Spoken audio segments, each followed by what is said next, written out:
আসসালামু আলাইকুম, শুভ সকাল। এই যে আমার পিঠা বানানোর আয়োজন শুরু হয়ে গেছে।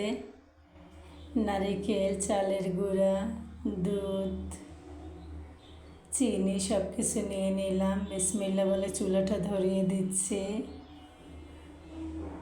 চালের গুঁড়া দেওয়ার জন্য পানি দিয়ে দিব।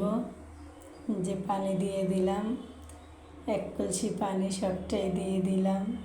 চালের গুঁড়া দিব তাই নারিকেলটা ভেঙে নিয়েছি। এখন নারকেল কুড়িয়ে নিচ্ছি। দেখেন কোরানো নারকেলগুলো মাশাআল্লাহ অনেক সুন্দর লাগতেছে। এখানে পানি ফুটে গেছে, টকবক করে ফুটছে। পাশে গরম মশলা দিয়ে দিলাম কড়াইতে।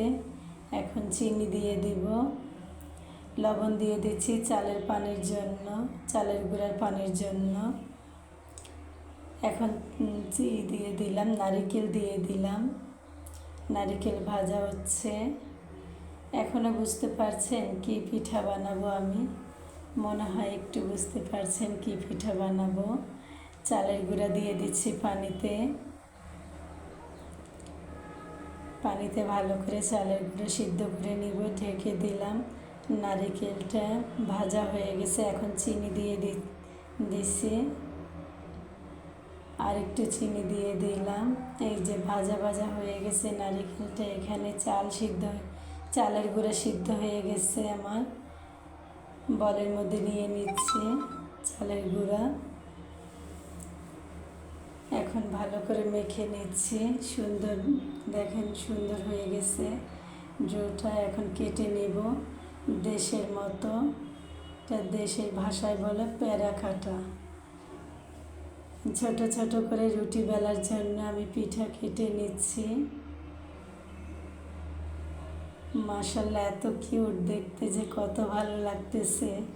ছোট চুলায় ছোট রান্নায় ছোট পিঠা বানানো। এই যে আমি রুটি বেলে নিচ্ছি। মাশাআল্লাহ আটাগুলো অনেক সুন্দরভাবে সিদ্ধ হয়েছে। এই প্রথম আমি চালের গুঁড়া সিদ্ধ করলাম। এই যে কুলি পিঠা বানাচ্ছি আমি।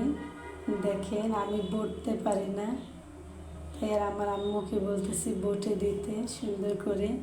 আর আমি সবগুলো রুটি বেলে দিচ্ছি। রাত হয়ে গেছে পিঠা বানাতে বানাতে। এই যে আমার আম্মু বটে দিচ্ছে। কত সুন্দর লাগতেছে না পিঠাগুলো? মাশাআল্লাহ অনেকগুলো পিঠা হয়েছে। এখন আমি পিঠাগুলো ভেজে নিব। তেল দিয়ে দিলাম কড়াইতে। তেলটা গরম হয়ে গেছে। এখন পিঠা দিয়ে দিচ্ছি। পিঠাগুলো বানাতে আমার এত ভালো লাগছে বলে বোঝাতে পারবো না। এত আনন্দ লাগতেছিল যে আমি পিঠা বানিয়ে ফেললাম আমার ছোট্ট চুলায়। ছোট্ট পিঠার আয়োজন দেখে আপনাদের কার কার ভালো লাগতেছে কমেন্টে জানাবেন। মাশাআল্লাহ আমার পিঠা ভাজা হয়ে গেছে প্রথম খোলায়। এখন আবার দ্বিতীয়বার দিয়ে দিলাম। আমার পিঠাগুলো খেয়েছে, এত মজা হয়েছে পিঠাগুলো। সবাইকে আল্লাহ হাফেজ।